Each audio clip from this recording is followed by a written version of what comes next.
Olá!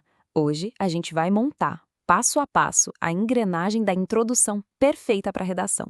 Pense nisso como uma aula prática, um guia para destravar de vez aquela nota alta, começando justamente pelo parágrafo que define todo o resto do texto.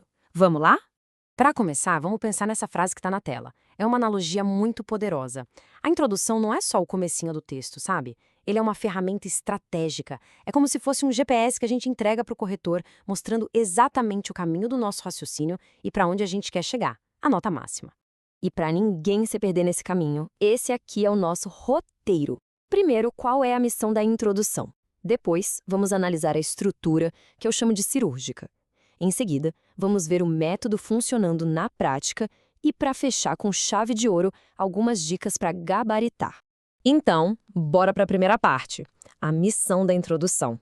Toda introdução que realmente impressiona, que busca a nota máxima, precisa cumprir 3 objetivos.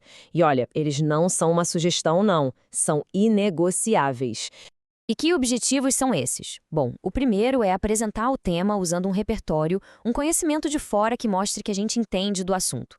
O segundo é problematizar, ou seja, criar um contraste entre como as coisas deveriam ser e como elas realmente são. E, por fim, o terceiro passo, definir a tese, deixando bem claro quais são os 2 argumentos, o A1 e o A2, que vão ser o esqueleto de todo o texto. Certo, já sabemos o que a introdução precisa fazer, mas como a gente organiza tudo isso no papel? A resposta está numa estrutura que é precisa, é cirúrgica, o método dos 3 períodos. Pensa nisso como uma engrenagem mesmo, onde cada parte se encaixa na outra para fazer a máquina da introdução nota 1000 funcionar perfeitamente. O primeiro período é o do repertório, é o nosso ponto de partida. E aqui vai uma dica de ouro. Usar a Constituição de 1988 é quase sempre uma excelente ideia. Por quê? Porque ela é a nossa lei maior, então ela serve de base para discutir praticamente qualquer problema social do Brasil. É um verdadeiro coringa. Aí vem o segundo período, a problematização. Essa é a hora do choque de realidade. A gente acabou de apresentar um direito garantido na Constituição, certo? O mundo ideal. Agora, a gente usa um conectivo forte como, entretanto, todavia, para mostrar que na vida real a história é outra. Essa quebra de expectativa que prende a atenção e mostra que existe um problema a ser discutido. E para fechar a engrenagem, o terceiro e último período, a tese. Esse é o coração da introdução, o trailer do nosso texto. É aqui que a gente apresenta os 2 argumentos que vão ser desenvolvidos. Um macete muito bom é pensar no argumento 1 como uma falha do Estado e no argumento 2 como uma questão social ou cultural. Isso já dá um norte crítico e bem direcionado para a redação. Bom, a teoria está clara. Mas e na prática? Como essa engrenagem funciona com temas diferentes? É o que a gente vai ver agora. Reparem como a estrutura, o esqueleto, é sempre o mesmo. O que muda é só o recheio, o conteúdo de cada tema. Primeiro exemplo, segurança pública. Período 1, o repertório, a Constituição garante a segurança. Período 2, a problematização. Entretanto, a violência persiste. E o período 3, a tese. É preciso analisar a falha estatal, nosso A1, e a marginalização geográfica, nosso A2.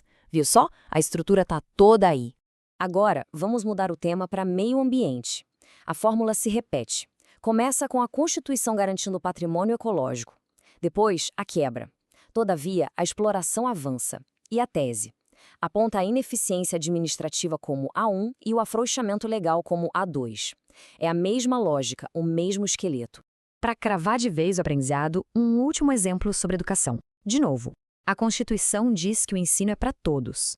Entretanto, na realidade, existem barreiras. E quais são as causas da nossa tese? A omissão governamental, A1, e o elitismo intelectual, A2. É uma estrutura sólida, que se adapta a qualquer tema. Olha, essa tabela deixa tudo ainda mais claro. O padrão é nítido, né? O argumento 1, em todos os casos, aponta para uma questão do Estado, uma falha, uma ineficiência, uma omissão. Já o argumento 2 vai mais fundo numa causa da sociedade, algo cultural ou estrutural. Ter essa clareza na hora de escolher os argumentos é o que separa uma redação boa de uma redação excelente. Ok, a gente já tem uma estrutura super poderosa, mas sempre dá para melhorar, né? Como a gente eleva o nível do muito bom para o perfeito? É esse que a gente vai ver agora nas dicas de ouro. São aqueles detalhes que mostram o domínio total da escrita. Anota aí. Primeiro, varie os conectivos. Ninguém aguenta ler dessa forma em toda a redação. Tente sob esse prisma, nesse sentido. Segundo, seja cirúrgico. A introdução não é o lugar de resolver o problema, é só para apresentar o cenário e apontar os responsáveis, A1 e A2. E terceiro, use verbos fortes. Em vez de dizer que algo causa o problema, que tal dizer que ratifica a insegurança ou sanciona a desigualdade? Isso mostra muito mais vocabulário. Para a gente fechar, é fundamental lembrar disso aqui. A introdução é o alicerce da sua nota. Pensa na construção de uma casa. Se a base é forte, bem feita, o resto do prédio sobe com segurança e lógica.